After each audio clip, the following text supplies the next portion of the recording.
Mike? It's going really well. I just want to say thanks for coming on. And we were talking about earlier, a lot of times we interview a lot of the commercial breweries, but I really wanted to do. I just want to say thanks for coming on. What happened here? A lot of times we interview There's always a glitch. I told you that, right? I told you that. All right.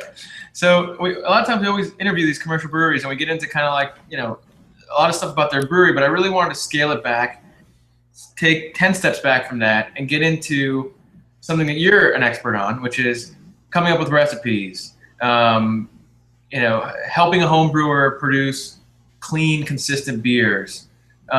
What's the difference between a wild ale and a straight sour beer, and how can I brew those at home? Things like that. And so I didn't think there would be anyone more perfect than you to do that. So I thank you for coming on. Thanks for thinking of me. Yeah, no, I've been doing sour beers for about 10 years now. I started the blog just as an outlet. I was talking the ear off of my roommate and my coworkers after I moved down to DC, and I just wanted, somewhere for that energy to go. And it went well enough, and the feedback was great that I wrote the book American Sour Beers. It came out about a year and a half ago, so that was 3 years of fun. So if you're interested in the production stuff, that is hopefully going to be a great resource for you. But I'm happy to sort of talk about the basics and get a little nerdier tonight. Awesome. Yeah. So you kind of hit on two things that I was going to go to. One was the website, which is themadfermentationist.com. I also own madfermentationist.com. Someone had bought it and then tried to give it to me, and so it's there and it works, but it is the preferred. All right, that's what I was making sure of when I asked that. So the blog is incredibly helpful, useful, just as a base. There's a lot of really cool articles, recipes. So that's one source of information for people to go to.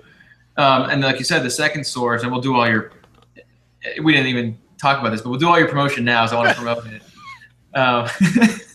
But you can get the book on Amazon. Yep. I think they sell it for like, what, $15, $13? It's up to $16, sadly. But if you click the link on my blog, I actually get more money for funneling you to Amazon than I do for actually having written the book, the wonders of e-commerce. There you go. Well, it's going to be probably the $16. If you want to brew these types of beers, it's probably going to be the most useful $16 you spend. So I really recommend people pick it up. So I guess backtracking it a little bit. So you moved to DC and you started talking your ear off to your roommates. But what got you, or when did you start home brewing, and what got you into home brewing, and I guess the whole spiel there? Sure. I've always liked cooking. When I was a kid, I used to sit on my mother's lap and watch PBS cooking shows. And I think, like a lot of people, that sort of idea flashed into my head that at some point I would like to cook professionally. But when you cook professionally, really you end up making the same dish 30 times every night. You can be an executive chef or something like that. It just didn't end up being where my passion was. And so I was going to school at Carnegie Mellon for economics. I'm an economist now, so that at least that part of the plan worked out.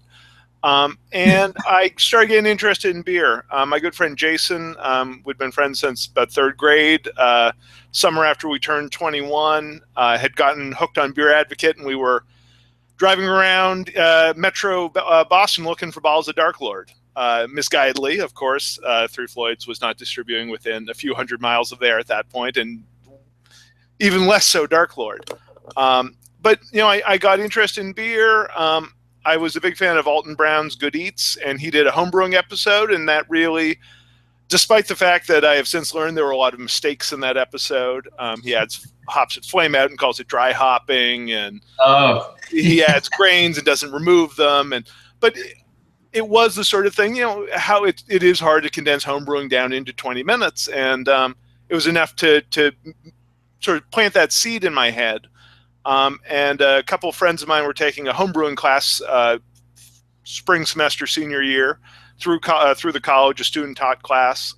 It was 22 people plus 2 instructors. It was Pennsylvania. In Pennsylvania, you can only buy beer by the case. And so perfect. They could buy 2 cases of beer, Everybody gets a bottle from each case. My friend Nicole Yeager and I partnered up for both the midterm brown ale and the final exam free brewer's choice. We made a really misguided vanilla cream ale. There you go. And then it really sort of just spreaded from there. I moved back to Massachusetts. My friend Jason, who'd introduced me to beer, and I had brewed for about a year and a half until I moved down to DC, along occasionally with our friend Eric and our friend Amy and my friend Matt. And then from DC, it's just sort of been this spiral that has been, it's fun having a fun side thing that doesn't have to be my full-time job. Right. But every year it becomes a little bit more of my job. I'm now consulting for a half dozen breweries. I helped kick Modern Times off in San Diego. I was out there for a couple of months. I'm the advanced brewing columnist for Brew Your Own magazine. So that's, a 1,500 word article that should be 1,000 words every month and a half or so. The blog is always the blog. And so, yeah, it's been really fun and interesting, exciting. And I started doing sour beers, honestly, just because I was moving to DC and I'd been interested in them. And I'd always heard that you don't want to have sour beers and clean beers near each other. And so I decided to brew a couple, leave them at my parents' house, call my mother every month or two and tell her to refill the airlocks. I'd get home, give my parents a hug and go downstairs and start pulling samples. It really forced me, though, to sort of out of sight, out of mind. And now I'm more angry when beers are ready, because that means I have to bottle them and sanitize stuff and get things ready. And but those first few, when you're waiting 6 months or a year for a beer to be ready, it can be agonizing. Yep, I know exactly what you mean. I was telling my buddy the other day that, brewing clean, I thought I was testing my patience, waiting that like 4 weeks, maybe 5 weeks. And then I started brewing kind of with Brettanomyces or bottle conditioning with Brett and letting it sit in the bottles for a little while longer. And then I thought I was testing my patience, and I started brewing sours, and I said, oh, geez, this is the patience test, right? I started meditating because of it, It's funny you say that, this is kind of like your side gig is turning into a little bit of a job. I mean, I'm the same thing. I'm an attorney lobbyist, and this was like something that, like you said, a creative outlet for me and something I really love and have a passion for. And it's turned into something fun, which is it's cool to hear that, and that's it's awesome. So how do you get into the consulting? And then we're going to get into a little bit more of the technical stuff or more stuff. But how did you finally, I guess, so you start brewing and you start kind of advancing a little bit, and how do you kind of get to the point where now you're consulting and now you're being respected as someone who needs to be listened to? Sure. So, I mean, I think the big thing that happened was that Jacob McKean, who founded Modern Times, he was working for Stone Brewing. He was their social media marketing guru. And maybe a year before he opened the brewery, or a year before he left his job, I didn't even know he was planning a brewery. He shot me an email and said, hey, I'm a home brewer. I work for Stone. I love your beer. I love your blog. I'd love to try your beers. And I said, hey, I don't really trade home brew. It's a lot of effort. I have enough home brew. I don't, He said, no, you've got it all wrong. I'm happy to go around San Diego and get you whatever you want in exchange for homebrew. So he sent me a box full of Alpine Nelson and Lost Abbey's Framboise d'Amorosa and AleSmith Decadence. I mean, must have been at least $150 worth of beer. And I sent him, like 8 bottles of homebrew. And I think he had gotten my box first, so he knew what he was getting, and he sent it. And I kind of felt bad that I scammed would be a harsh word, but that this guy was a real sucker. And then a year later, he sent me an email. He said, hey, I'd love to talk with you on the phone. I'm playing a brewery. I'd love to sort of, chat with you about it. And I think shortly before that, I talked to the guys at Jester King, Jeff Stuffings, who was a big fan of the blog. And I just saw a picture of him in one of my T-shirts, which blew my mind because I didn't send it to him. And so I just assumed Jacob was just calling to chit chat about, beer and, what kind of direction. And he called to try to convince me to move to San Diego to work for him.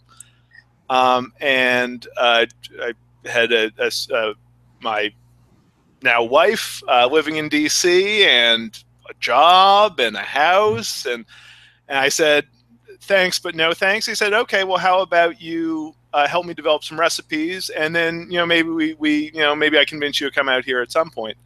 And so that's what we did. I brewed, we sort of talked about ideas. I brewed, I posted about them on the blog. He'd give me feedback, would talk about them, would sort of tweak, would adjust. And those beers turned into the now 4 core beers at Modern Times.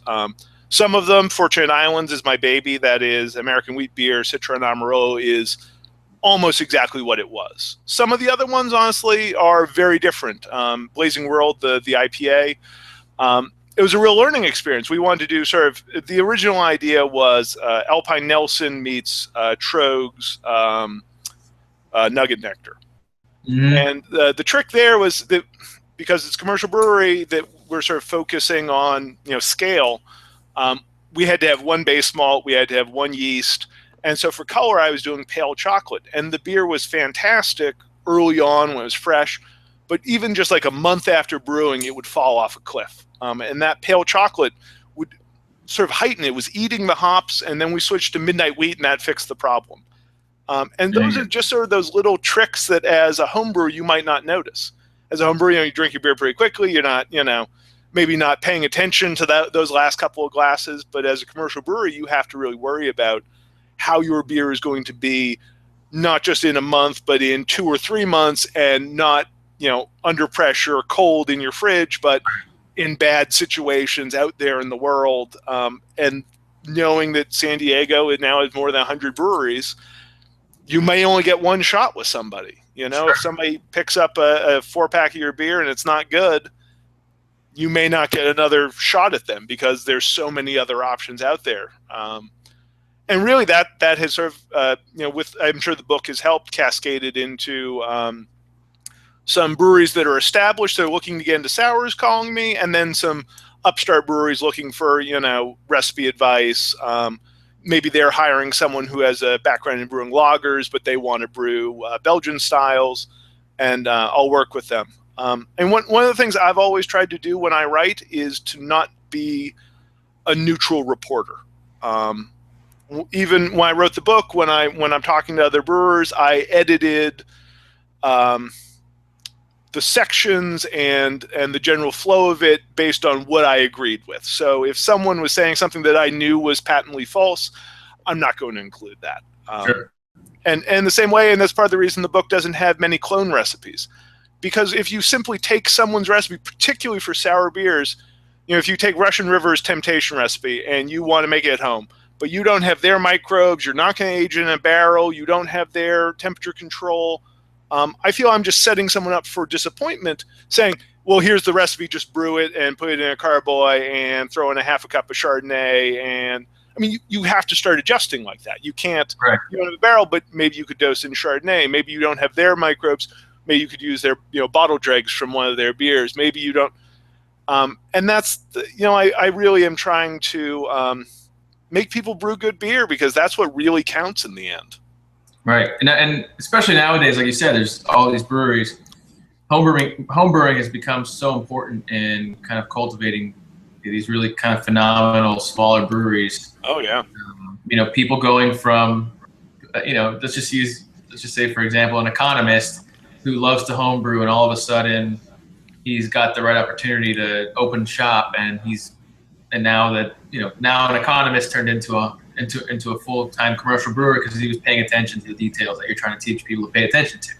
Yeah. No, and I think there really is that desire out there for interesting local beer. That I think there'll always be that market for people who do beer well, do a unique thing, and are local enough that you can go into the brewery and talk to the brewer, and that they can really make beers that suit the local palate, whether it's the Florida Vices down where you are, or whether it's the resiny hoppy beers up in the Pacific Northwest, or it's the super dry pale IPAs in San Diego. I really look forward to a time when we have more specialization in brewing and also more regionality. Right. And that's something that has become a common theme with everybody I talk to. And it kind of started with Jeff Stuffings, and you brought him up. But we're going back to the time where there's every city's got a butcher, baker, brewer, and a cheese shop now. It's like and hopefully 5 of them, even in a small town. My wife's from Dayton, Ohio, and they've got a bunch of breweries, and people are really excited about them. Yeah. I mean, it's terrific. Not that it's just the one brewery that everyone goes to, but it's like, oh, well, do you want to go to the place that does Belgian beers? Do you want to go to the place that does, Yeah.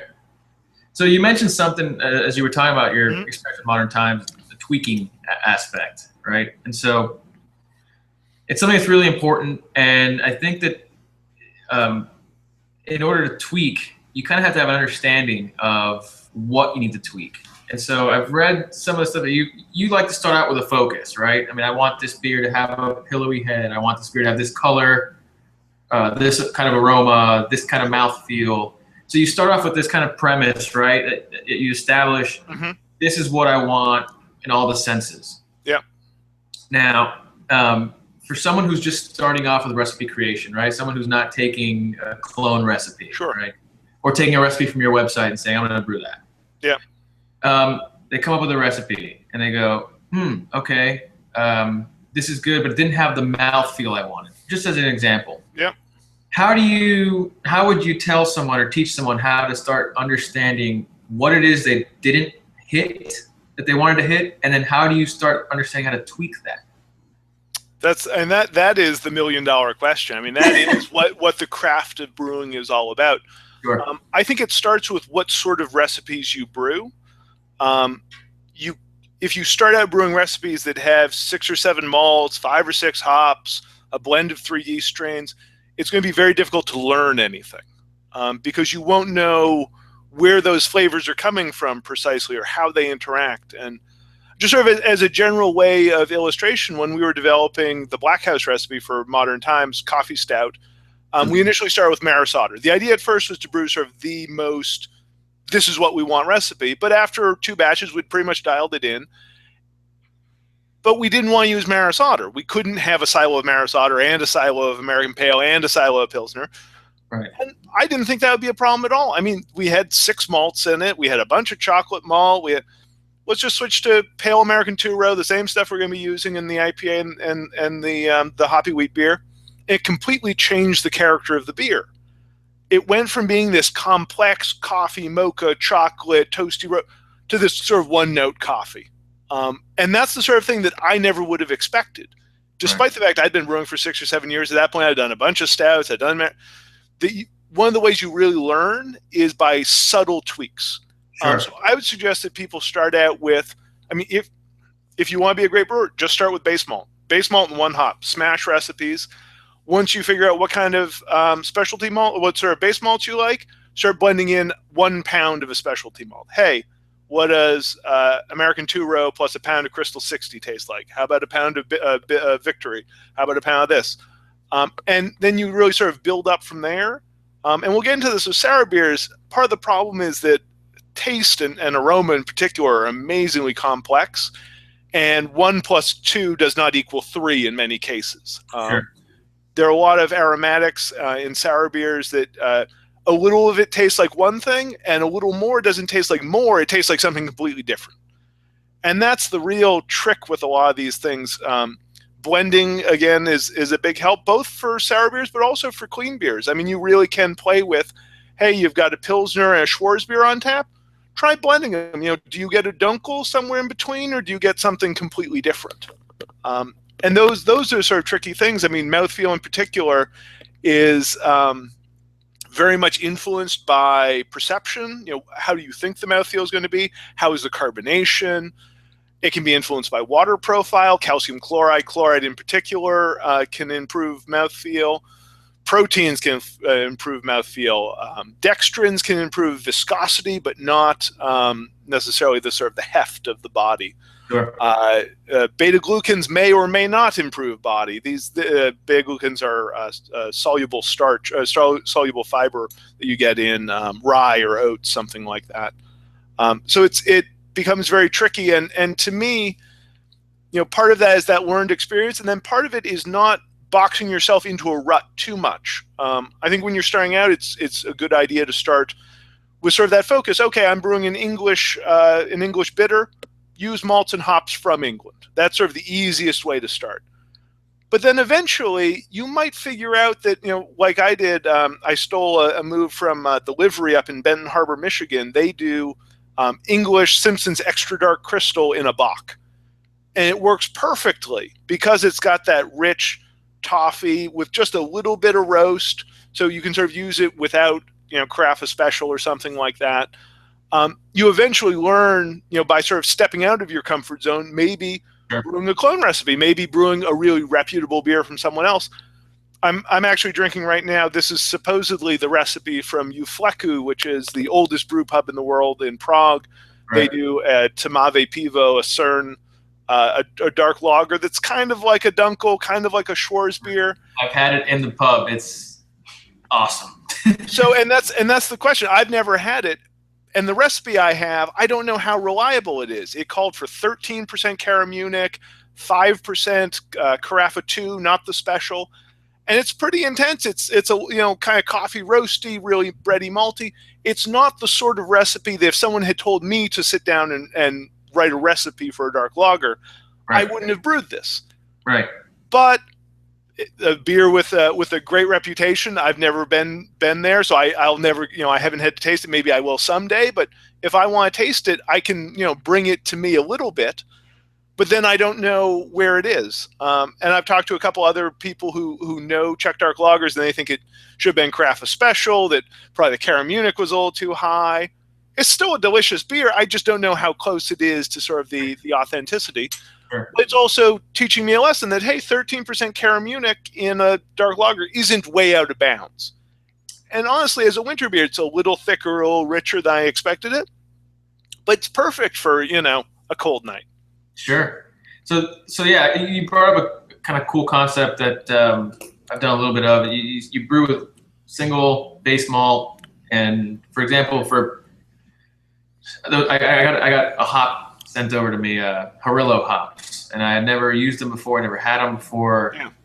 And so I brewed a real basic grain bill, and I used that hop to see what it's all about. I mean, do you recommend, maybe for some of the kind of more standard hops, you don't necessarily maybe need to do that, but for are you brewing a new batch, like a new 5-gallon, 10-gallon batch, 15-gallon batch, or are you just kind of maybe making a smaller tea version to test out that hop? Sure. I mean, you can go either way. I honestly, and yeast is a little trickier. I'll go back and forth. Sometimes I'll get a new yeast strain and I'll do something very plain, really want to taste it.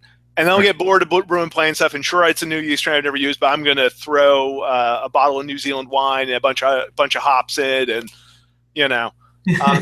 for now, I mean, you always want to, before you brew with any ingredient, smell or taste it. If it's a hop, you can take a pellet, rub it between your hands, give it a smell. If it's really offensive there, don't bother. If it smells like onions and garlic and whatever, it's not going to get better in the beer. If you want to take it a step further, as you said, cupping like they do in coffee, a couple of pellets into some 180-degree water, release those aromatics. A step further, maybe you take a bottle, even a commercial beer, pale ale, drop a couple of cones in, recap it, give it 3 or 4 days, taste the beer, maybe just get the dry hop aroma out of it.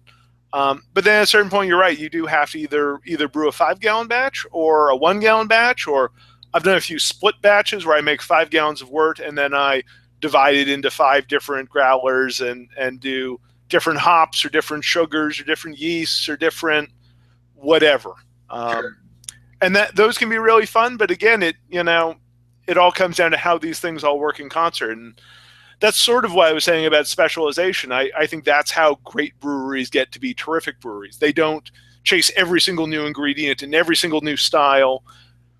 They really focus in, and it doesn't have to necessarily be on one beer, although a place like Orval or Pilsner Urquell or something like that has done that.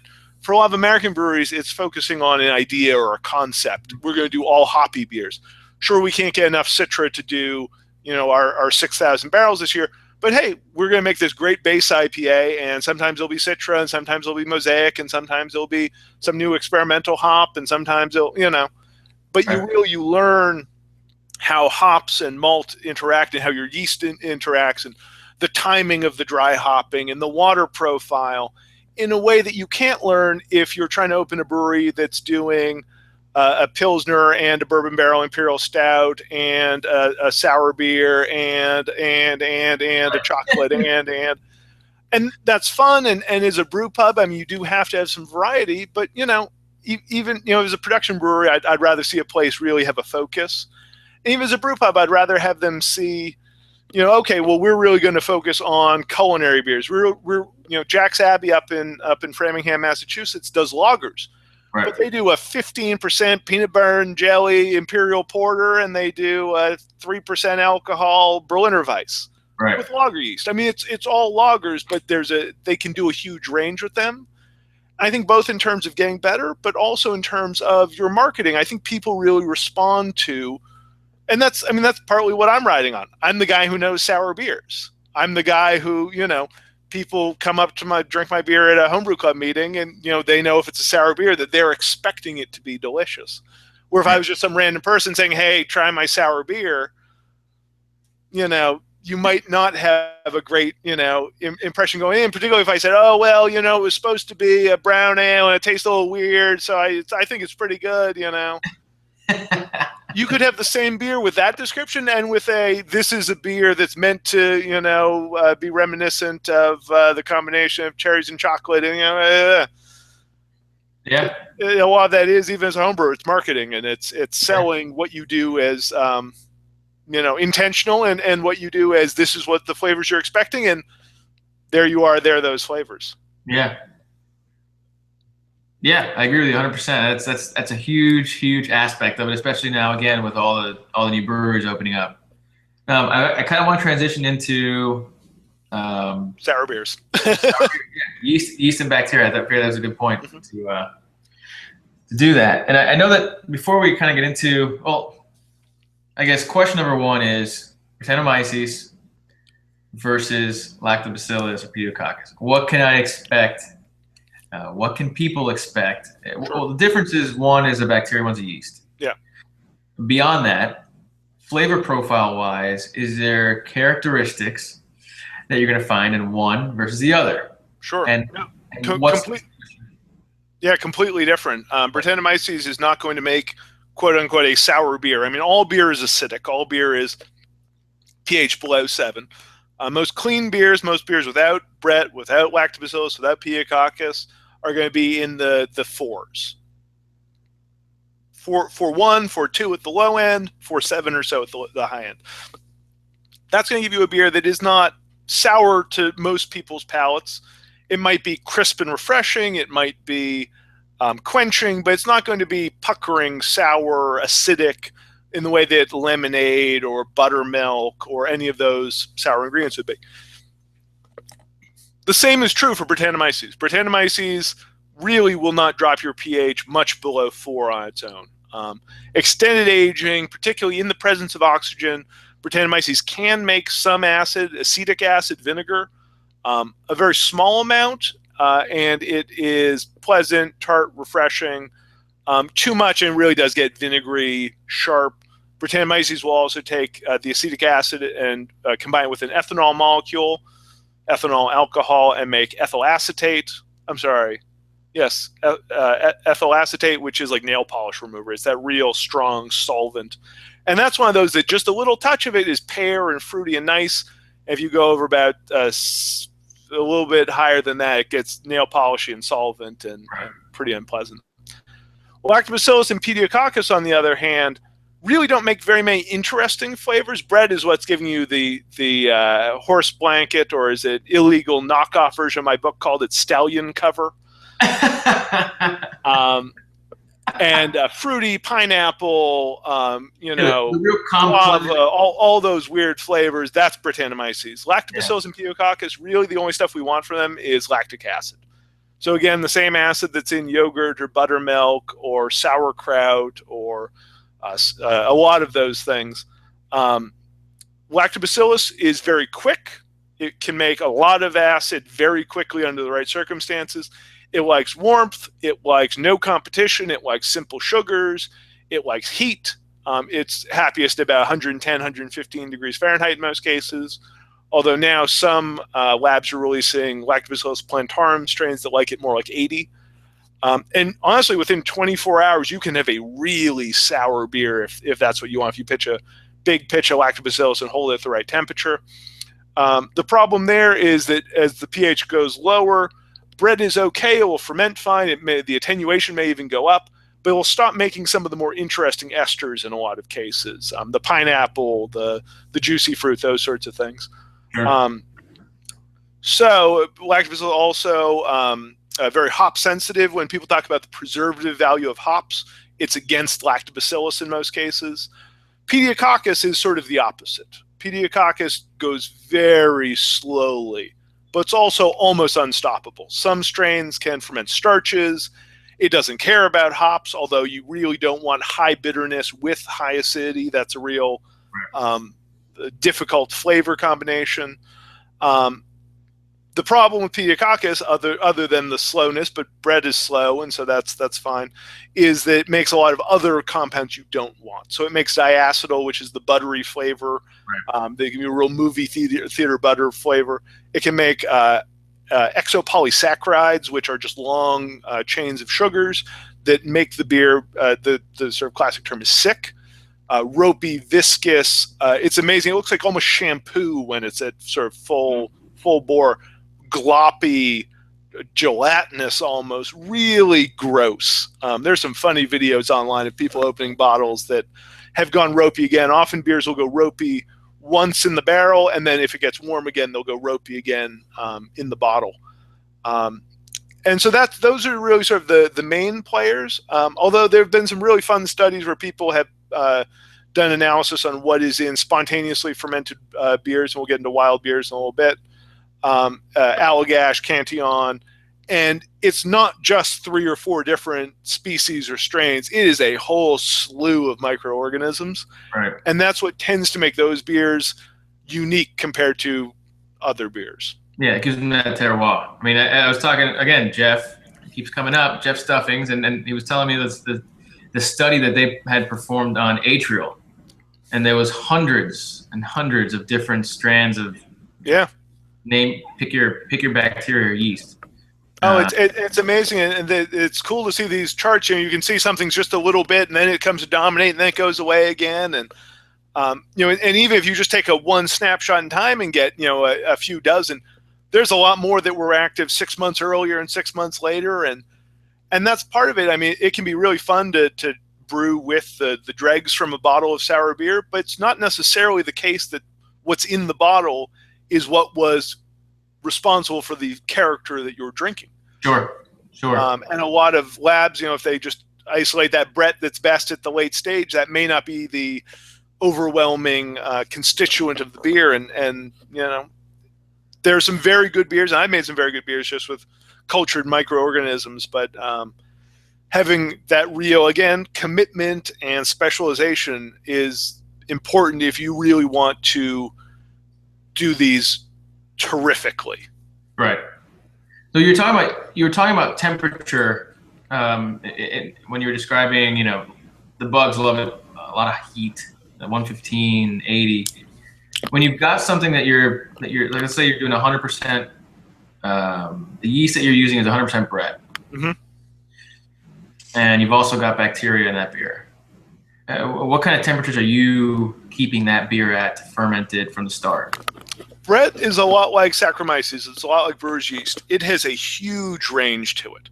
In the same way that Saison DuPont and Sierra Nevada use Saccharomyces cerevisiae, most breweries that are doing sour beers have Brettanomyces bruxellensis. It's one species in the same way that, dogs are one species. There's a huge range of dogs. They're all dogs. And that's sort of the trick, is just like brewer's yeast has a huge range of temperatures, so does Brettanomyces. I've had some Brett strains that perform best in the mid to high 60s. I've had some that if you push them into the 80s, like White Lab's Brettanomyces clausenii, goes peach and juicy and fruity. It's delicious. It's fantastic. But then there are other Brett strains, if you push them into the 80s, it's burnt rubber and Band-Aids and awful phenolics. And that's the sort of the trick. The safest thing to do is to keep the fermentation in the mid to high 60s. You can finish a little bit warmer than that. Lactobacillus will do its job just a little bit slower at lower temperatures. Sure. Those really high temperatures are about a pure culture of Lactobacillus, pitching that, waiting until the acidity is where you want it, pasteurizing or cooling, and then sort of continuing with the fermentation. With Brettanomyces, it really is, it's that learning of what works for that strain, for that beer in those circumstances. And just like brewer's yeast, I mean, fermenter geometry and pressure and available carbohydrates, and in the case of Brettanomyces, the available acids that can turn to esters, the available phenols that can turn to different phenols. All those things are going to contribute to what flavor you get at the end. Sure. And it is so like if you're doing it that way, right? Let's say you're mid 60s or even 70, 72 degrees. Right? Sure. It's fine. You're doing it this way, and so your lactobacillus is going to be a little slower. Is the average home brewer, you don't really want to mess around with it too much in the first month, 2 months. Are you kind of concerned if you don't see a pellicle forming after a certain amount of weeks? Is there things that you can look at for health? Is it just that you don't want to see? Is there things that you don't want to see that show you it's going wrong? That's again the trick with these beers, is that there's no simple, clean answers for a lot of these things. I would actually be more worried about too big, too thick a pellicle. A pellicle is really a sign that there's oxygen in the headspace. And if you've got a big, thick, half-inch pad of, probably your airlock or your stopper is not in there well, or if you're in a barrel, the stave at the top there may be a gap. And again, oxygen in, you're going to get acetic acid, you're going to get vinegar, nail polish, all these things you don't want.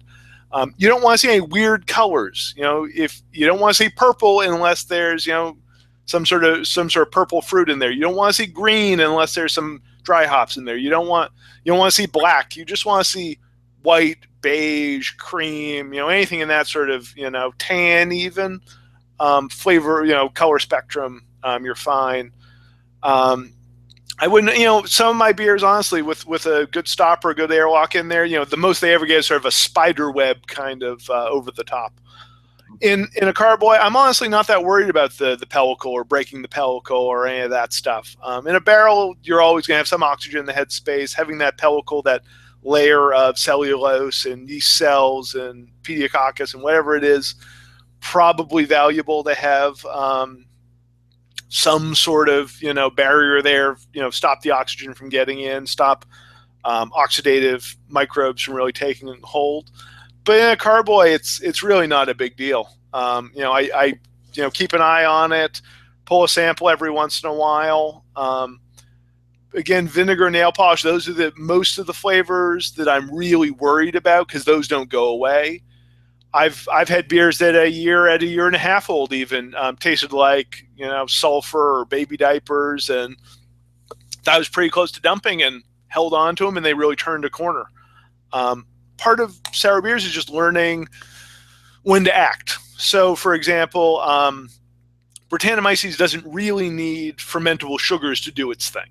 You can put bread in, as you were saying, at bottling with very little sugar. And like a bottle of Orval, it will evolve for years. The Brettanomyces will scavenge carbohydrates that are released when yeast autolyzes, when it dies. It'll attack hop compounds, wood compounds, all sorts of stuff. And it really is a scavenger. It will get the job done slowly.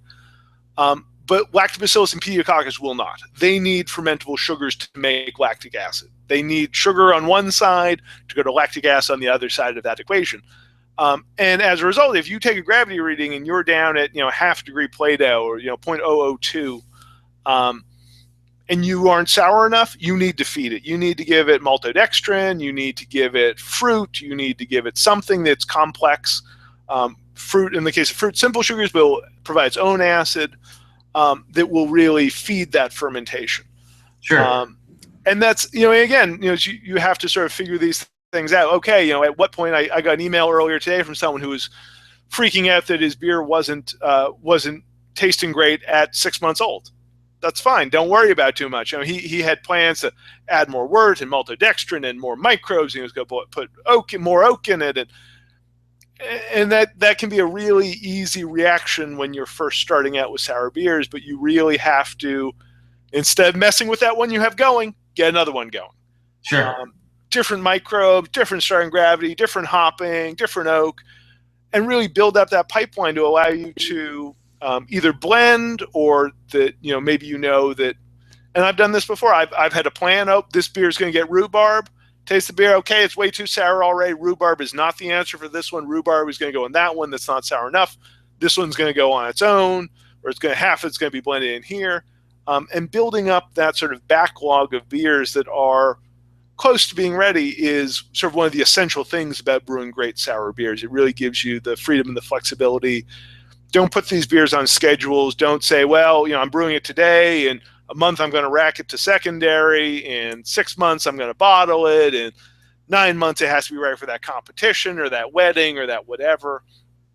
You really have to brew them and then forget about them.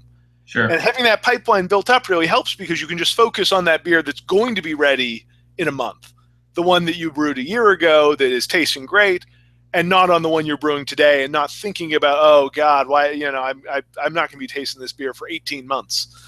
Right. And that's really sort of the problem with these beers is, particularly if you're doing small batches. And I really encourage people when they're starting out, just take a gallon off of another batch. Take a gallon of Kolsch or American wheat or English brown or Scottish 60 or whatever. Take a gallon of your normal batch, put it into a little, 4-liter jug, add some bottle dregs from a sour beer you're drinking, add a little of the yeast that you were pitching anyway, and let it go. And if any of those turn out terrific, great. Now you've got a great little yeast cake that it's like a resume. You know exactly what's going on in there, and you know that it'll make, hopefully, a good beer. You may need to pitch a little more yeast, since the yeast in there will be a little old by the time you get around to reusing it, but there you go. Sure. Now, so I know that one of the things you like to say is, like you just talked about, and I was going to lead into it, is the pipeline to be able to blend. Am I that predictable? No, but that's where I was going. That's literally where my list here says that's where I wanted to go. So I'm happy you brought it up. But, and I've read other interviews that you've given where, one of the, top 5 pieces of advice that you've given is start your pipeline. Let's just say for someone who doesn't have maybe a ton of temperature regulated fermentation space, or someone who lives in a small apartment, or in a climate like, let's just say Miami, for example, where if I'm not in the fridge, I got to keep my house either like an igloo, or it's going to be in the garage at, let's say, 80 degrees generally, 85 degrees.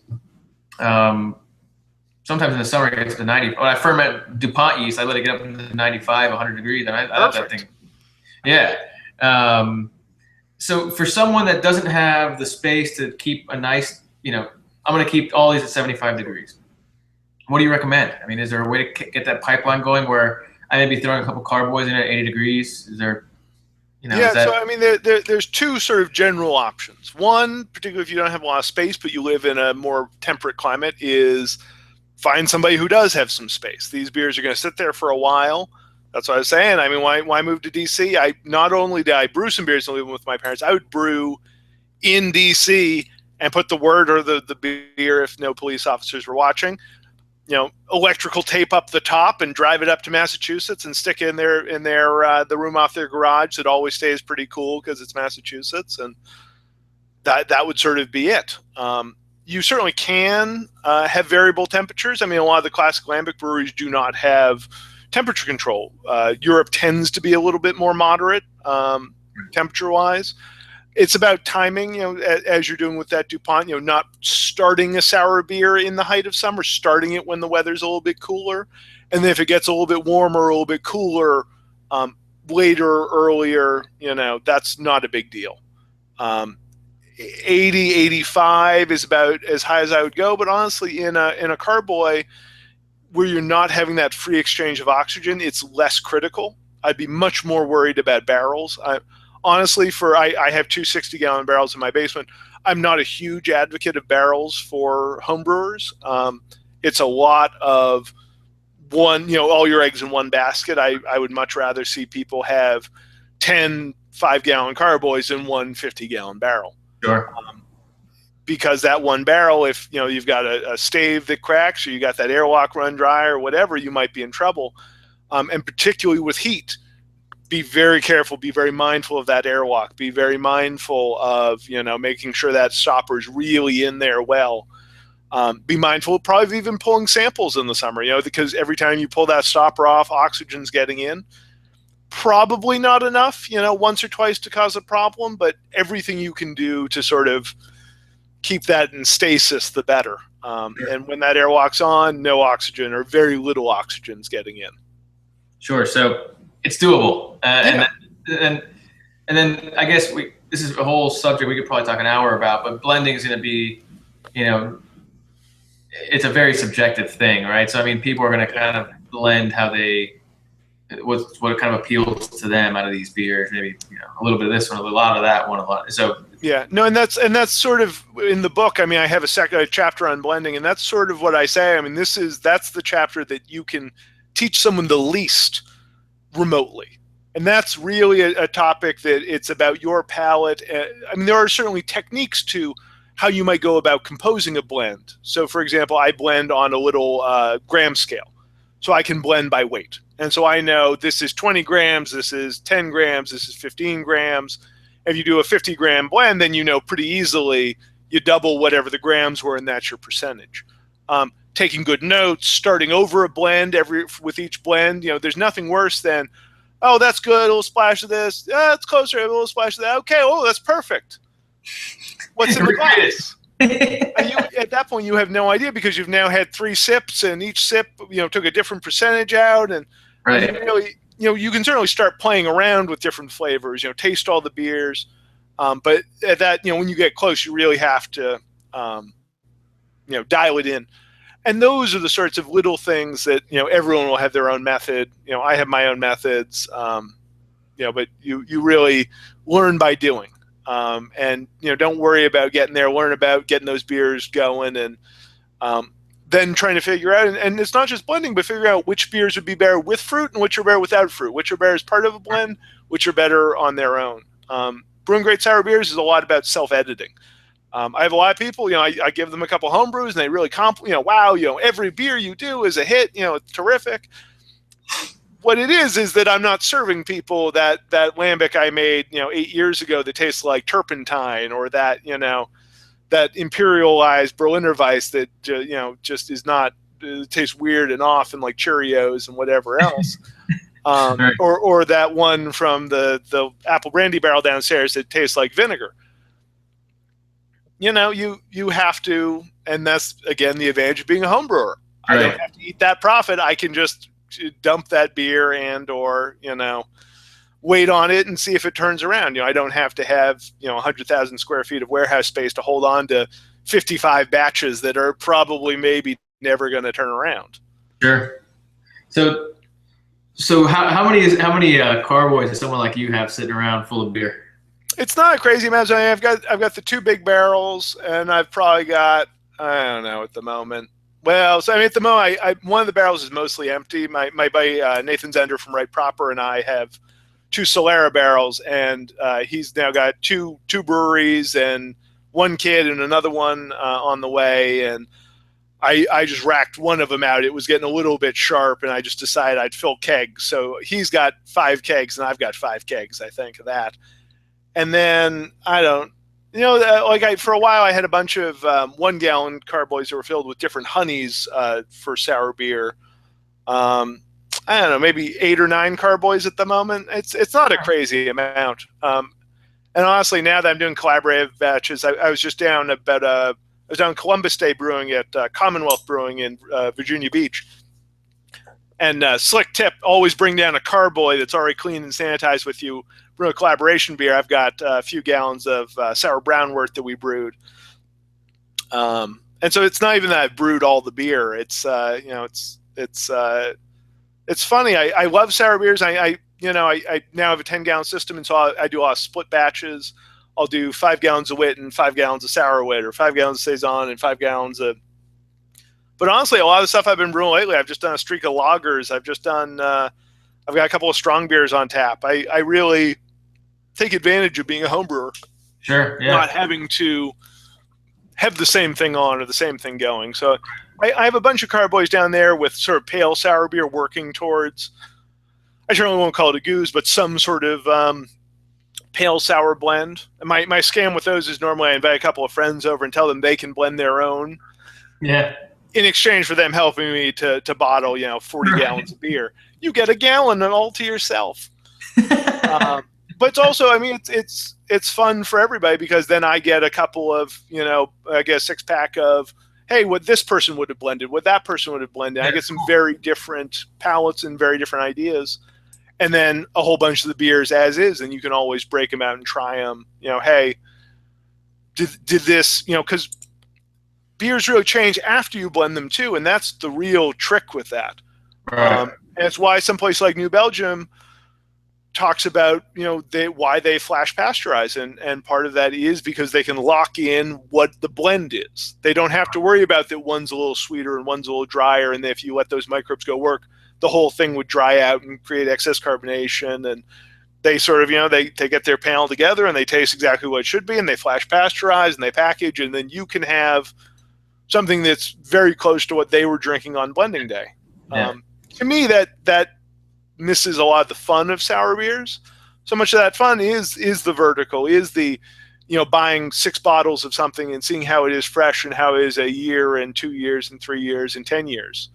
Right. And some of my favorite sour beers have been, some of those 10-year-old lambics I've had over the years have just been, jaw-dropping, the level and the depth and the funky, fruity, minerally lemon rind flavors without being hit you over the head sour.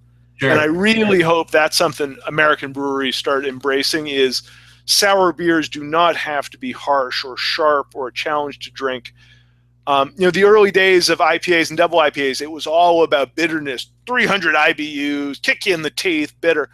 And now so many great breweries are doing 40 or 45 IBU IPAs that are loaded with hop flavor and saturated with hop aroma and dripping with juicy, fruity, aromatics. But you can drink 2 of them and they're 5 or 6% alcohol, not 9, 10, 11% alcohol. And I understand that sours have a high price point. You want to give people something that they know, but sour beers shouldn't necessarily just be a special occasion thing. They should be something that is, available and drinkable. And to me, the perfect sour beer is, like Driefontein Eau de Gouze. You could drink it at 40 degrees out of a mug watching football and not even think about it, or you could sit there for an hour sipping on a goblet at 60 degrees, thinking about all the nuances and the hay and the the chalkiness and whatever. And it's the same beer. And I think that's what a great beer should be. A chameleon, the sort of beer that if you had, you could only have one beer the rest of your life, that you could have it old and young and cold and warm. It would be like having 10 different beers. It's true. That's one of those beers that is like that. I really want to get into kind of your definition of wild ales. Sure. Do they have to have bacteria in them? What does a wild ale mean? And then a little bit on, I got a couple questions in the emails about the farmhouse ale style.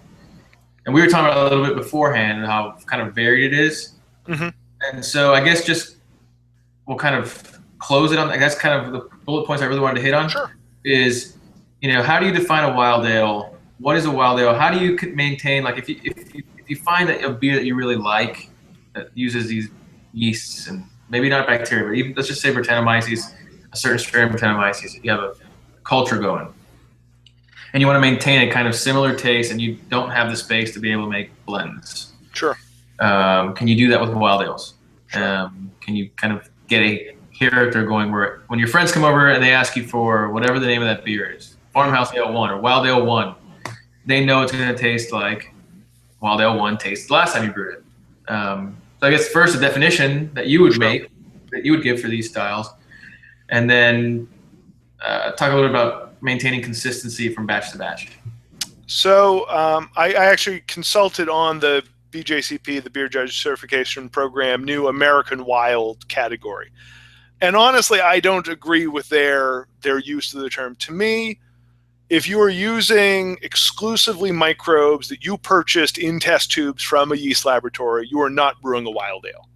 You are brewing a sour beer or a funky beer or something like that. To me, wild implies at least some influence from wild microbes that you have captured yourself. I've done beers where I've left out small amounts of hot wort with cheesecloth over it, grown those up, pitched those. I've done other beers where I've left it out to cool naturally overnight and then pitched cultured microbes. That's what I think of when I think of wild ale, something that really is wild, something that was not born in captivity but was introduced to your beer. In a more broad sense, though, that is only a definition that is about process. And those beers can taste identical to a beer that is brewed with cultured microbes. But it's this tricky line. Lambic brewers, sure, they put their wort into a cool ship, a big metal swimming pool, essentially. And they let it cool overnight. It's this very romantic idea that the yeast blows in on the breeze and lands in the wort, and that does all the fermentation. But really, what they are is seed savers. They take the best beer from the best barrel, and when they get a new barrel, they take a scoop of their favorite barrels and put it into the new barrel. If a barrel doesn't make good beer, in case of Cantillon, they burn it for fire. And so in a way, they really have built up a house culture, and whether it's in the rafters or in the barrels, or whether it's because yeast krausen comes over and dries and blows around the brewery, it's very different than a home brewer who might just put their beer outside overnight and then put it into a carboy that has no microbes. And really, it's Russian roulette at that point. Whereas Cantillon, sure, a batch or two goes off from time to time or something goes wrong. But by and large, their beers, blend together. They make something good. To me, farmhouse is a much more sort of nebulous term. Farmhouse, just to me, I guess if you want to be a hardliner, it means brewed in a farmhouse. And it could be anything. But it tends to mean rustic. And that could be a rustic fermentation. It could be a fermentation influenced by a place like Fantôme, a house culture that may or may not be intentional. It could mean using a variety of grains that are not typically used. You're using a lot of spelt or rye or locally grown wheat, or grains that were not selected specifically and bred specifically for brewing. It might have higher protein content. It's probably going to be cloudy. It's probably going to be a little weirder flavored. Not plain, but it could be a lagered bier de garde. It could be farmhouse pale ale that has hops grown on the premises. It could be a saison. It could be pretty much anything. It's a much broader term. Certainly people use it, farmhouse saison to mean with Brettanomyces, but I don't think that's necessarily the case. As for consistency, at a certain point you have to embrace that there's going to be some variability in these beers, particularly if you're not blending. You can certainly, and I have sort of a series of funky beers going at the moment where I drink the keg, I then harvest whatever's stuck down at the bottom of the keg, repitch that, I grow it up a little, pitch into a new beer. But every beer is sort of a different take. So I did one that had a lot of American hops, and then I said, well, why not do New Zealand? But instead of just New Zealand hops, I'll add a bottle of New Zealand wine. And I did something similar with German hops, Hull Melon, and not Mandarin Bavaria, the other new one, Hallertau Blanc, and a bottle of Gewürztraminer from the Rhine Valley. And now, after a bunch of sort of weird beers, I just did a real plain beer, a beer that doesn't have any finishing hops, 20 IBUs. So I'm more a fan of this idea of sort of a series. In the same way, a friend and I every year do a dark saison for the fall. We add some sort of dried fruit and some sort of bugs, often dregs from a previous year's batch, but it's not intended to be exactly the same every year. I'm less interested in consistency. If you want consistency, I would suggest taking saving a little culture from the previous batch from primary fermentation, putting it in the fridge, and then always pitching a certain amount of that, say, a quarter cup in 5 gallons, along with a big healthy slurry of the same ale yeast. Sure. So you don't worry about those microbes under or over competing. You just have this sort of starter go, and you'll always get something probably pretty close. It might be a little faster, a little slower, and so your palate is going to be essential there. It's tricky though, and these beers are not about consistency. They really resist taming, and as a homebrewer in particular, with sort of fewer avenues for isolation, all those things. If you really want consistency, it comes down to just buying lab cultures every time. And there are some breweries, and Russian River originally told me that they were keeping a lot of their house cultures, a lot of the Brettanomyces cultures they use themselves, growing them up, repitching them. And then when I talked to Vinny a little while later, he said that they'd gone back to purchasing cultures a lot more frequently, just because they didn't want mutating. They wanted it to be the same and predictable and all that every time. Sure. And then there are other breweries that embrace that change, that say, hey, we want you to argue over whether batch 3 or batch 6 is better, or whether the higher acidity or the lower acidity, Like a side project, Exactly. And I think that there's a certain group of consumers, particularly now, that is happy to oblige when there's change and variety and all those things. And that's the fun thing about these beers, that people take very different approaches to them. And when I talk to brewers, I probably could have interviewed 50 brewers and gotten 50 completely different processes. And you could probably put them into camps of more control, less control. Do they pitch all the microbes at once, or do they stagger them? But everyone has their own opinions, their own ideas. Some people really, New Belgium, each of their foeders has different microbes, and they want to keep them going and have separate characters. And then, Russian River just says, okay, we're brewing a batch of Temptation today. It's going to go into barrels. We're going to pitch, these many cells then, that many cells then. We're going to taste them all. We're going to throw out the barrels that don't taste good. We're going to blend the rest of them. There you go. There's Temptation. And both of those make fantastic beers. Right.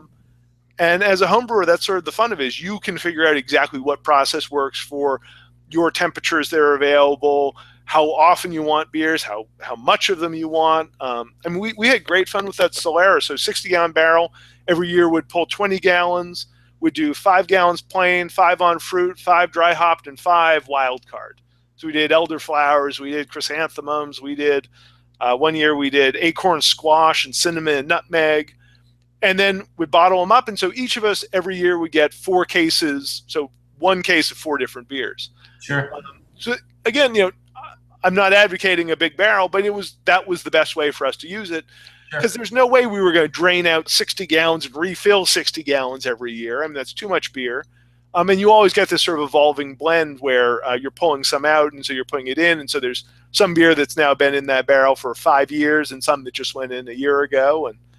And that's sort of the fun thing about these beers. There's not a lot of right and wrong answers. It really is trying a bunch of stuff and trying a bunch of microbes and figuring out what method, what techniques work for you.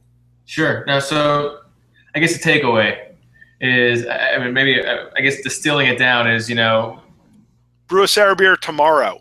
Get going. Do it. Brew one tomorrow, then brew one next month, and start piling them on, piling carboys on. But as far as, as much control as possible, you're going to want to measure. For people who are doing these now, you're going to want to measure your temperature so you see what temperature did to that certain yeast, to that certain bacteria. You're going to want to keep oxygen out when you're using bacteria. But again, that's a personal flavor preference. There's some people who love vinegar, and for them, I would say age some open with cheesecloth in a growler and then blend it into taste. Don't leave the airlock off for 3 days and hope that that's the right amount. Blend. So again, subjective. Yeah. No, and there are people who, very highly rated beers that I don't care for, and I'm sure I love some beers that other people can't stand. Of course. So awesome. I can sit here for hours. But maybe we do a series of these. There we go. That's what we should do. But this has been awesome. I've had a lot of fun, and again, I appreciate everything you've talked about today. But people want more details. go to the website, click that link, and go to Amazon to that link to get the book. Help them out. Don't go straight to Amazon. Or also feel free to hit the contact me link. My email's on there. I'm always happy to, answer questions, particularly if it's something weird or esoteric or whatever. Happy to pay the thanks forward to all those people who shared tips and tricks and whatever with me that got me going a lot faster than I would have otherwise. Awesome. That's even better. So again, thank you so much for taking your time. Of course, this is a blast. It was. I thought so too. So hopefully we can do more of these in the future and get more into the weeds on different things. But for now, I think that this is a really good general start. So thank you so much. Awesome. Great talking to you. See you guys.